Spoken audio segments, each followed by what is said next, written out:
ಸರಳವಾಗಿ ಆಚರಿಸ್ತಾ ಇದ್ವಿ. ಭಾಳ ಸರಳವಾಗಿ ಆಚರಿಸ್ತಾ ಇದ್ವಿ.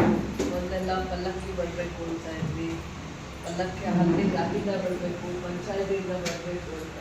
ಬಟ್ ಯಾವಾಗಲೂ ಒಂದು ಕಾರ್ಯಕ್ರಮನ ಅನುಕೂಲವಾಗಿ ನಾವು ಹೇಗೆ ಮಾಡ್ತೀವಿ ಅನ್ನೋದಕ್ಕಿಂತ ಸರಳವಾಗಿ ಮಾಡ್ತೀವ, ವೈಭವವಾಗಿ ಮಾಡ್ತೀವ ಅನ್ನೋದಕ್ಕಿಂತ ಅರ್ಥಪೂರ್ಣವಾಗಿರುವ ಕಾರ್ಯಕ್ರಮ ಮಾಡೋದೇ ತುಂಬ ಉತ್ತಮ ಅಂತ ಹೇಳ್ತಾ, ಅವರು ಯಾವ ದಾರಿಯಲ್ಲಿ ನಡೆದು ಹೋಗಿದ್ದಾರೆ ಅಂತಂದರೆ, ಒಂದು ನಾಡಪ್ರಭು ಅಂತ ನಾವು ಹೇಳಬೇಕು ಅನ್ನೋದಕ್ಕೆ ಯಾಕೆ ಅನಿಸ್ಬೇಕು ಅಂತಂದರೆ, ವಿಜಯನಗರ ಸಾಮ್ರಾಜ್ಯ ಹೇಗಿತ್ತು ಅಂತ ಗೊತ್ತಿಲ್ಲ.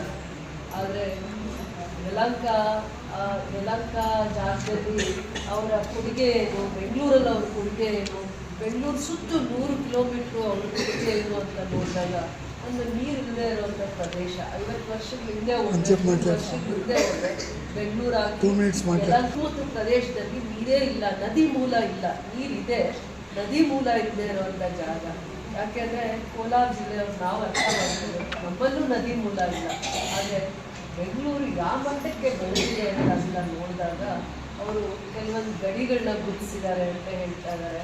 ಅಭಿವೃದ್ಧಿ ಆಗಲಿಕ್ಕೆ, ವ್ಯಾಪಾರ ವಹಿವಾಟು ಅಭಿವೃದ್ಧಿ ಆಗಲಿಕ್ಕೆ ಇದೆ, ಚಿಕ್ಕಪೇಟೆ ಇದೆ ಅಂತ ಎಲ್ಲ ಪೇಟೆಗಳ ಬಗ್ಗೆ ತುಂಬ ವಿಶ್ಲೇಷಣೆ ಕೊಡ್ತಾರೆ.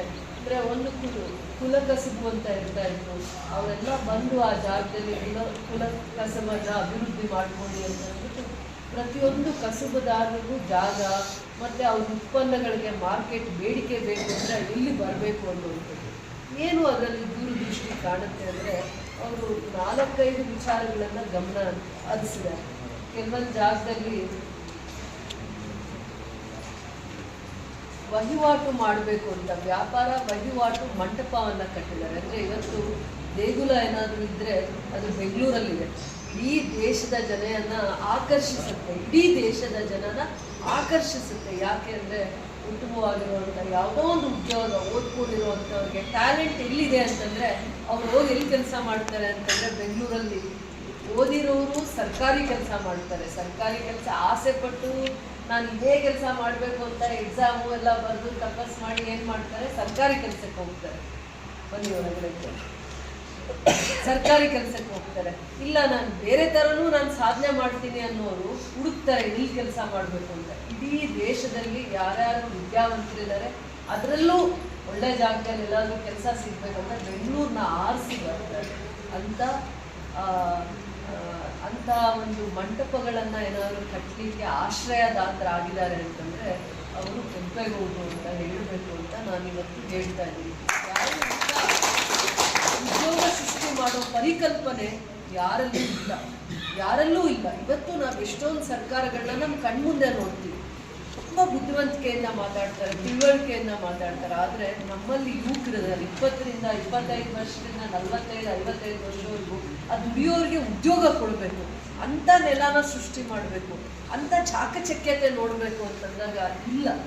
ಅದೆಲ್ಲ ಅವತ್ತು ಅವರು ನಡೆದು ಬಂದ ದಾರಿ, ಅವತ್ತು ಅವರು ಬುನಾದಿ ಹಾಕಿರೋದು, ಪಾಯ ಹಾಕಿರೋದು, ಕೆರೆಕಟ್ಟೆಗಳನ್ನ ಅಭಿವೃದ್ಧಿ ಮಾಡಿದ್ರು ಅಂತ ಹೇಳಿದ್ರು. ಕೆರೆಕಟ್ಟೆಗಳು ಅವ್ರ ಕಾಲದಲ್ಲಿ ಇತ್ತು, ಇವತ್ತು ಅವ್ರ ಕಾಲ ಆದಮೇಲೆ ಅಲ್ಲಿ ಕೆರೆಕಟ್ಟೆಗಳಿಲ್ಲ.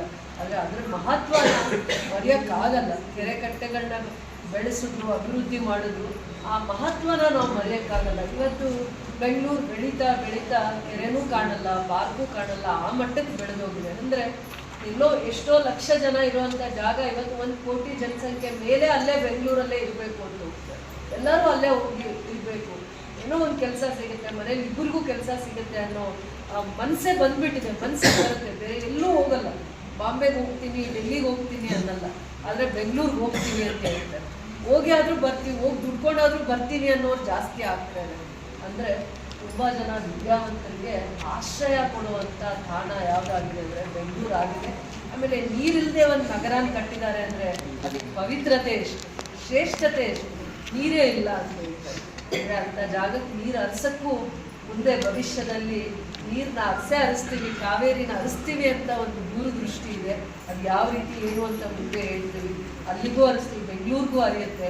ಬರುವಂಥ ದಿನಗಳಲ್ಲಿ ಕೋಲಾರ, KGF ಕೂಡ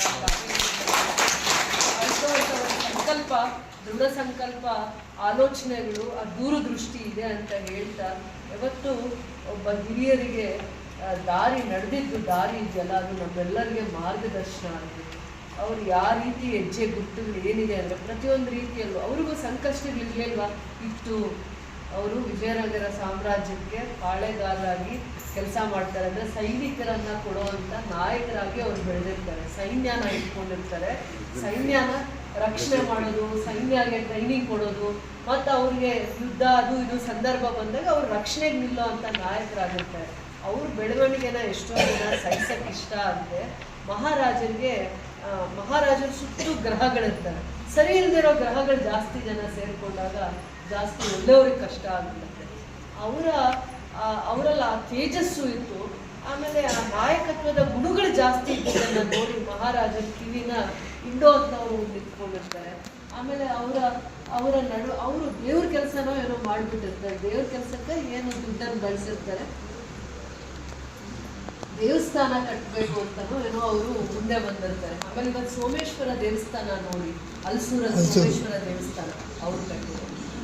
ಆ ಥರದ್ದು ಎಷ್ಟೋ ಜಾಗದಲ್ಲಿ ದೇವಸ್ಥಾನ ಮತ್ತು ದೇವಸ್ಥಾನಗಳು, ರಾಜಗೋಪುರಗಳು, ಕೆರೆ ಕಟ್ಟೆಗಳನ್ನು ಕಟ್ಟ ನಾಡು ಹಿಂಗಿರಬೇಕು ಅಂತ ದೂರದೃಷ್ಟಿ ಅವರಿಗೆ ಭಾಳ ಚೆನ್ನಾಗಿತ್ತು.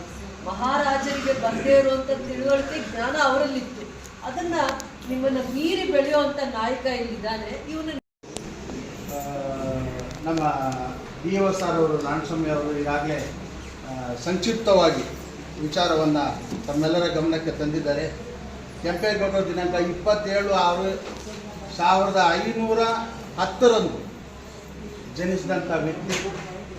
ಅವರ ಒಂದು ಅವಧಿ 1569, ಅಂದರೆ 16ನೇ ಶತಮಾನದ ಒಂದು ಅವಧಿಯಲ್ಲಿ ಅವರ ಬದುಕಿ ಬೆಳೆದು ಸಮಾಜ ಸೇವೆ ಮಾಡಿ ಬೆಂಗಳೂರಿನ ಒಂದು ದೂರದೃಷ್ಟಿನ ಬೆಂಗಳೂರನ್ನ ಫೌಂಡೇಶನ್ ಹಾಕಿದಂಥ ಒಂದು ವ್ಯಕ್ತಿ, ಮಹಾಪುರುಷರು. ಇವರು ವಿಜಯನಗರ ಸಾಮ್ರಾಜ್ಯದಲ್ಲಿ ಯಲಹಂಕ ನಾಡಪ್ರಭುಗಳು ಈ ಒಂದು ಅವರ ಒಂದು ಅಧೀನದಲ್ಲಿ ಒಂದು ಪ್ರಭುಗಳಾಗಿ ಒಂದು ಸಂಸ್ಥಾನವನ್ನು ಆಳಿದಂಥ ಒಂದು ವ್ಯಕ್ತಿ. ಅದೇ ರೀತಿಯಾಗಿ 1537ರಲ್ಲಿ ಬೆಂಗಳೂರನ್ನು ಆಧುನಿಕವಾಗಿ ಅವರು ಯೋಚನೆ ಮಾಡಿದ್ದು, ದೂರದೃಷ್ಟಿಯಿಂದ ಯೋಚನೆ ಮಾಡದಂಥ ಒಂದು ವ್ಯಕ್ತಿ. ಬೆಂಗಳೂರಿಗೆ ಭದ್ರ ಬುನಾದಿಯನ್ನು ಹಾಕಂಥ ಒಂದು ವ್ಯಕ್ತಿ. ಅವರು ಆ ಒಂದು ಸಮಯದಲ್ಲಿ ಸಮಗ್ರ ಅಭಿವೃದ್ಧಿಗೆ, ಸಮಾಜದ ಸಮಗ್ರ ಅಭಿವೃದ್ಧಿಗೆ ಹಾಗೂ ನೀರಿನ ಒಂದು ವ್ಯವಸ್ಥೆ ಮಾಡಬೇಕು, ಅದಕ್ಕೆ ಕೆರೆ ಕಟ್ಟೆಗಳು ನಿರ್ಮಿಸಿದಂಥ ಒಂದು ಮಹಾಪುರುಷರು. ಅದೇ ರೀತಿಯಾಗಿ ಬೆಂಗಳೂರಿನ 4 ಕಡೆಗಳಿಗೆ ನಿರ್ಮಿಸಿ ಹೆಸರುವಾಸಿಯಾದಂಥ ಒಂದು ವ್ಯಕ್ತಿ ಅಂತ ಹೇಳಿದ್ರೆ ತಪ್ಪಾಗಲಾರದು. ಅದೇ ರೀತಿಯಾಗಿ ಅವರು ಒಂದು ಸಮುದಾಯಕ್ಕೆ ಸೇರಿದಂಥ ವ್ಯಕ್ತಿಯಲ್ಲ, ಸಮಗ್ರ ಒಂದು ಎಲ್ಲ ಜನಾಂಗದವರೆಗೂ ಸೇರಿದಂಥ ವ್ಯಕ್ತಿ ಅಂತಂದರೆ ಎಲ್ಲರ ಜೀವನವು ಒಂದು ಸುಗಮವಾಗಿ ಹೋಗಬೇಕು, ಅವರ ವ್ಯವಹಾರ ಸುಗಮವಾಗಿ ನಡಿಬೇಕು ಅಂತ ಮಾಡಿದಂಥ ಒಂದು ವ್ಯಕ್ತಿ. ಅದೇ ರೀತಿಯಾಗಿ ಹಲವಾರು ಪೇಟೆಗಳನ್ನು ಬೆಂಗಳೂರಿನಲ್ಲಿ ನಿರ್ಮಿಸಿದ ಜ್ಞಾಪಕ ಬರಲ್ಲ ಬರ್ಕೊಂಡು ಬಂದಿದ್ದೀವಿ.